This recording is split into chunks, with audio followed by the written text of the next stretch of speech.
it would be lovely to live in a world where the interior artist is also the cover artist and there's just one cover per issue.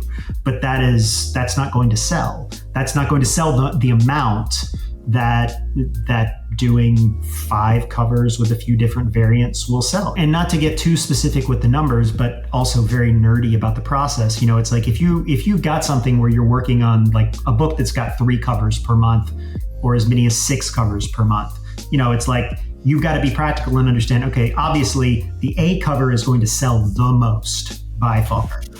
Your B cover can be buttressed by a big name, like, you, for instance. Sometimes it is beneficial to have a big name as the second cover rather than the first cover, because your first cover is probably going to sell better no matter what. You want a big name, but you don't have to necessarily have the biggest name. So then you put your second, you put somebody equally bankable at B. Now C, maybe you have a name that has a built-in audience, and there you go. Now D and E, now you're starting to get into the weeds a little bit as far as like, okay, well, these are not going to sell, I don't know, 1/10, 1/8 of what your A and B are going to sell. But at the same time, if you can find a hook, and that's where things like, like an 8-bit variant, an homage variant, a battle damage variant.